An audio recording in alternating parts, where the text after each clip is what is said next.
Good morning बच्चों। Class 7 Hindi की class में आपका स्वागत है। हम चैप्टर 3 पढ़ रहे थे, उसमें थोड़ा बाकी रह गया था। चलिए हम उसका आगे का पढ़ते हैं। देखिए, दशा किस प्रकार की हुई। पति ने बताया कि वास्तव में वह भिखारी नहीं था। मतलब जो सुगंधा की शादी हुई थी वो उसके पिता ने एक भिखारी से की थी। तो जब शादी होकर सुगंधा अपने घर जाती है तो उसका पति उससे बताता है कि मैं शुरू से भिखारी नहीं था। उसका नाम जीवन है। वह इस शहर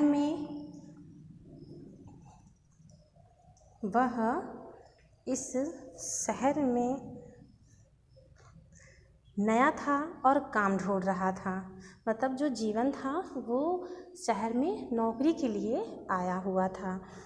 जब उसे कोई काम नहीं मिला तो लाचार होकर एक दिन भोजन के लिए भिक्षा मांगनी पड़ी।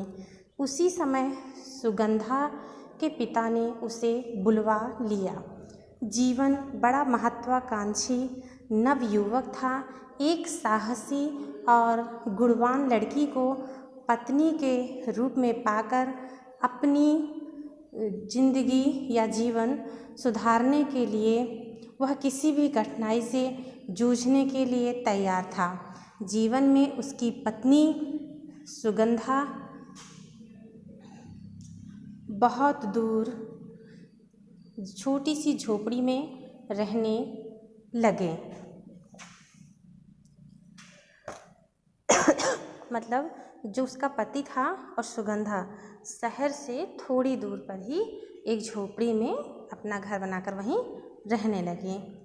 सुगंधा ने कुछ गहने पहने हुए थे, उसने अपने सारे गहने बेच दिए और जो पैसे मिले उनसे एक नया जीवन आरंभ किया। थोड़ी सी ज़मीन किराए पर ली और उस पर खेती करने लगे। फसल अच्छी हुई। अब जीवन ने और ज़मीन ले ली, उस पर भी भरपूर फसल हुई। इस प्रकार खूब परिश्रम करके काम करने से धीरे धीरे उन्होंने अपनी खेती खूब बढ़ा ली। कुछ ही वर्षों में जीवन और सुगंधा के पास इतनी रकम हो गई कि उन्होंने खेती के लिए ढेर सारी ज़मीन खरीद ली। समय के साथ साथ वे धनी और संपन्न हो गए। कुछ समय बाद उन्होंने अपना मकान भी बनवा लिया, लेकिन अब भी वे पूर्णतः संतुष्ट नहीं थे। उन्होंने अपना परिश्रम, साहस और दृढ़ता से जारी रखा। उनके पास बहुत सी ज़मीन और बड़े बड़े भवन हो गए। जीवन ने अपने लिए एक बड़ा सा महल बनवाया और उसमें दोनों पति पत्नी बड़े आराम से रहने लगे। उनकी सामाजिक स्थिति भी बहुत अच्छी हो गई थी। एक दिन जीवन ने अपने घर पर भोज का आयोजन किया। उसने शहर के प्रतिष्ठित लोगों को खाने पर निमंत्रित किया। सुगंधा के अनुरोध करने पर जीवन ने उसके पिता को भी अपने यहाँ खाने पर निमंत्रित किया। सुगंधा के पिता ने निमंत्रण सहर्ष स्वीकार कर लिया, लेकिन वह इस बात से अनजान था कि वह अपनी बेटी के यहाँ ही खाने पर जा रहा था। उसे यह भी नहीं पता था कि जीवन वही भिखारी था जिसके संग उसने सुगंधा की शादी करा दी थी। भोज का आयोजन बड़ा शानदार था। सेठ और बाकी सब अतिथि इस आयोजन से बड़े प्रभावित हुए थे। गृहपति और गृहिणी, गृहपति मतलब उसका पति और उसकी पत्नी, अपने अतिथियों की देखभाल बड़ी शिष्टता और सुंदर ढंग से कर रहे थे। जैसे ही सुगंधा अपने पिता के नज़दीक पहुंची, उसने अपना घूंघट थोड़ा नीचे सरका लिया और फिर उनसे भोजन के लिए बैठने का आग्रह किया। सेठ भोजन के लिए बैठ गया। सोने की कटोरियों में तरह तरह के पकवान उसके सामने रख दिए गए। सेठ को भूख लग रही थी। उसने एक कटोरी में से एक ग्रास खाया। ग्रास मतलब एक निवाला।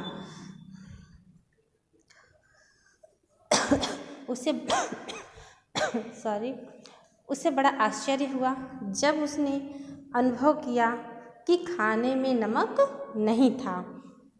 उसने दूसरी कटोरी में से सब्जी लेकर चखी, वह भी बिना नमक की थी। उसने एक कटोरी के बाद दूसरी कटोरी में से भोजन रख चखा, लेकिन नमक सब में नदारद था। नदारद मतलब नमक नहीं था उसमें। सेठ ने अपने चारों ओर देखा। उसे अचरज हुआ कि बाकी सभी अतिथि मज़े से भोजन का आनंद ले रहे थे। सेठ तिलमिला उठा। उससे रहा न गया, वह उठ खड़ा हुआ। अब घूंघट निकाले। गृहिणी सेठ के नज़दीक आई। उसने बड़े मीठे स्वर में सेठ से पूछा, श्रीमान, क्या आपको हम यहाँ का भोजन अच्छा नहीं लगा? तुम्हारा भोजन अच्छा लगा, सेठ क्रोध में बोला। ऐसा भोजन मेरे सामने परोसने की तुम्हारी हिम्मत कैसे हुई? यह भोजन बिना नमक के पकाया गया है। तुमने मुझे ऐसा खाना परोसकर मेरा अपमान किया है, वह भी जानबूझकर। तब गृहिणी ने अपना घूंघट उठाया। तो आपको नमक अच्छा लगता है?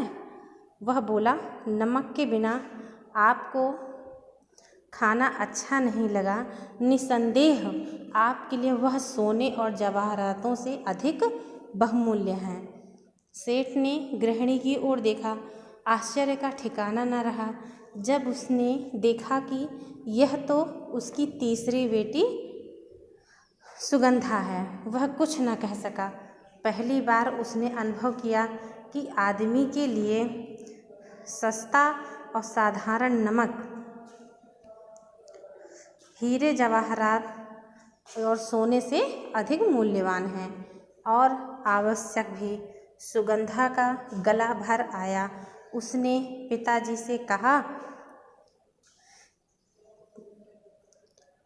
पिताजी, जिस प्रकार नमक के बिना सारे पकवान फीके हैं, उसी प्रकार मैंने कहना चाहा था कि आपके प्यार के बिना मेरा जीवन भी कुछ नहीं है। मेरी बच्ची, मतलब सेठ प्यार से बोलता है, मेरी बच्ची। प्यार करते हुए सेठ ने कहा, मैं तुम्हारे उत्तर का भाव समझ नहीं पाया था कि नमक में तुम्हारे प्यार की मिठास मिली थी। मेरी मूर्खता के लिए मुझे क्षमा कर दो। सेठ ने सुगंधा से जैसा व्यवहार किया था उसके लिए उसे बहुत ग्लानि हुई। अब वह अपनी गलती को किस प्रकार सुधारना चाहता था। उसने जीवन और सुगंधा को अपना सर्वस्व दान में दे दिया और फिर वे सब आनंदपूर्वक रहने लगे। बच्चों, आज के लिए इतना ही। शब्दार्थ आप लोग किताब से खुद कर लेना और प्रश्नोत्तर खाली स्थान में व्हाट्सएप पे आपके भेजूँगी, आप कर लेना। आज के लिए इतना ही। कल हम नया चैप्टर पढ़ेंगे।